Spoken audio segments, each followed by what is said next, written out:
Conservative leader Pierre Poilievre has accused Mark Carney, the former Bank of Canada governor and potential future Liberal leader, of betraying Canada for personal financial gain. Poilievre claims that Carney prioritized his own interests over those of Canadians by relocating Brookfield Asset Management's headquarters from Toronto to New York just 6 days after then U.S. President Donald Trump threatened Canada with tariffs. The Liberal establishment has installed Justin Trudeau's economic advisor as the next Liberal leader to trick Canadians into giving Liberals a fourth term in power. But he's just like Justin, and he's more of the same. We have the same Liberal MPs, the same Liberal advisors, the same Liberal promises, who will produce the same Liberal results.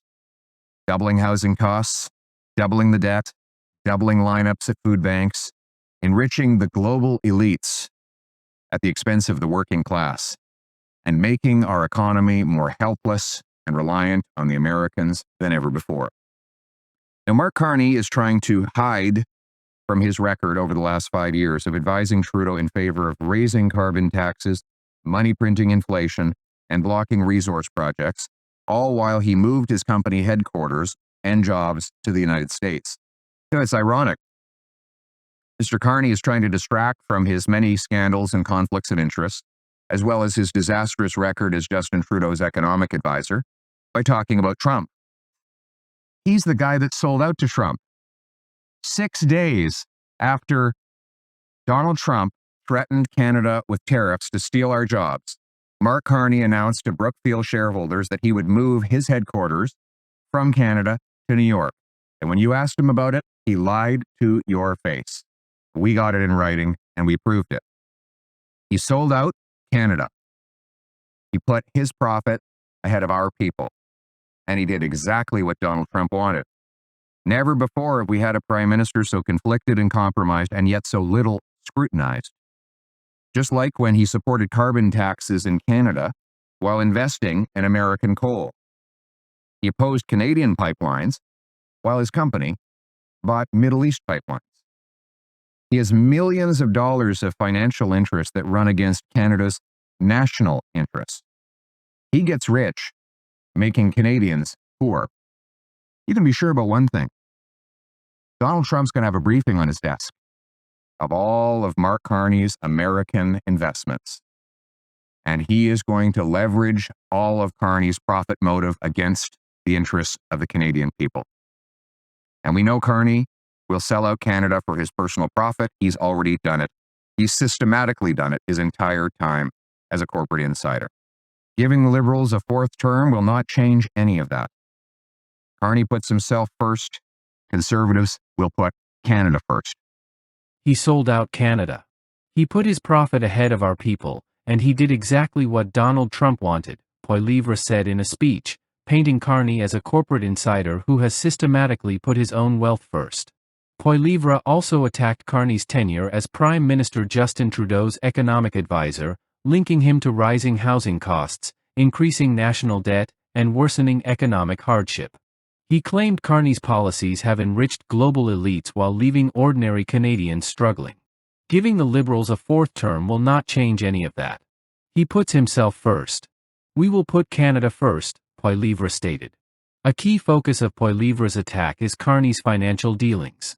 He accused Carney of hypocrisy, noting that while advocating for carbon taxes in Canada, Carney's company invested in American coal.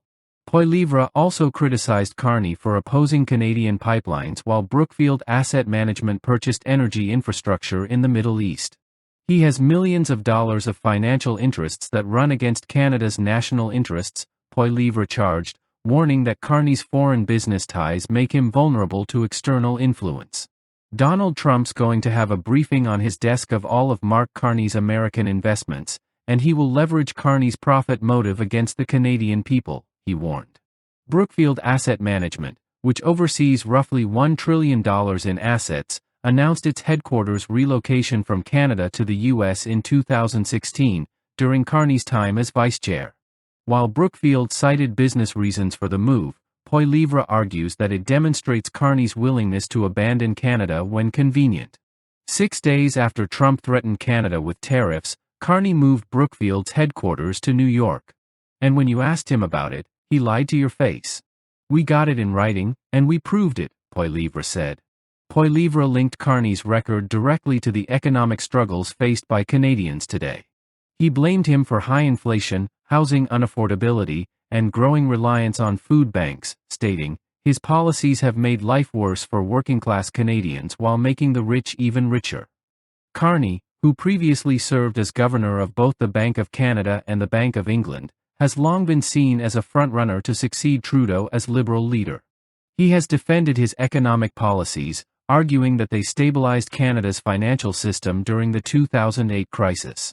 However, Poilievre dismissed these claims, saying Carney's real legacy is wealth accumulation at the expense of ordinary Canadians. His legacy is making Canadians poor while he gets rich, he said.